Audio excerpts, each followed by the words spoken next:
జీవితం చాలా చిన్నది అయ్యా. మనం ఏ పని అనుకుంటే ఆ పని చేయాలి, మనం ఎప్పుడు అనుకుంటే అప్పుడే వర్క్ చేయాల్సిందే. జీవితం చాలా అంటే చాలా చిన్నది. మనం ఏ టైంలో ఏం చేయాలో అదే చేయాలి డెఫినెట్గా. మనం ఎక్కడ టైం వేస్ట్ చేయొద్దు. నేను ఇది ఉంటే చేస్తా, అది ఉంటే చేస్తా అని చెప్పేసి అని ఎప్పుడైతే అట్లా ఉండొద్దు.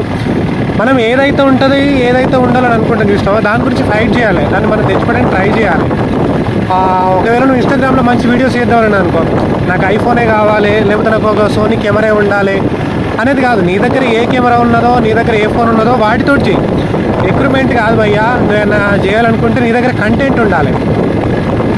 కంటెంట్ ఉంటేనే ఏదైనా సక్సెస్ అవుతుంది తప్ప కానీ ఇది ఉంటే చేస్తా, అది ఉంటే చేస్తా అని చెప్పేసి నా వర్కౌట్ అవ్వదు. కానీ విషయం ఏంటంటే, ఎండ్ ఆఫ్ ది డే విషయం ఏంటంటే, మన దగ్గర స్టఫ్ ఉన్నదంటే ఆటోమేటిక్గా మనం ఏదైనా చేయగలుగుతాం.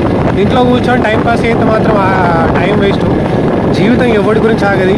పూరి జగన్నాథ్ ఏదో సినిమాలో ఎన్టీఆర్ తోటి కొట్టిద్దరు డైలాగ్, జీవితం అనేది ఎవరిని వదిలిపెట్టది, అందరినీ సంకనాకిచ్చేస్తుంది అని చెప్పేసి అన్నట్టు. అది మాత్రం ట్రూ అది. సో మనం ఏది కావాలనుకుంటున్నామా, ఏం చేద్దాం అనుకుంటున్నామా దాని గురించి మనం కంపల్సరీ కష్టపడాలి. ఖాళీగా ఇంట్లోండి అయితే వర్కౌట్ అవ్వదు. ఎక్విప్మెంట్ ఏముంది భయ, నీ దగ్గర ఆ సామాన్ లేదా ఈ సామాన్ లేదని పక్క పెట్టు, ఉన్న దాంతోనే చేయి. నువ్వు ఏదైతే అనుకుంటున్నావో, ఏదైతే చేద్దాం అనుకుంటున్నావో ఉన్న వాటితోటే చేయాలి తప్ప కానీ ఇది ఉంటే బాగుండు, అది ఉంటే బాగుండు అని చెప్పేసి అంటే టైం వేస్ట్ తప్ప ఏముండదు బొక్క. నువ్వు ఏదైతే అనుకుంటున్నావో నువ్వు ఫాస్ట్గా ఈ డే నుంచే కష్టపడు, ఇప్పటి నుంచే కష్టపడు. నువ్వు స్టార్ట్ చేయాల్సింది అంతే. తిరిగి కూర్చుంటే మాత్రం టైం ఇట్టే గడిచిపోతుంది.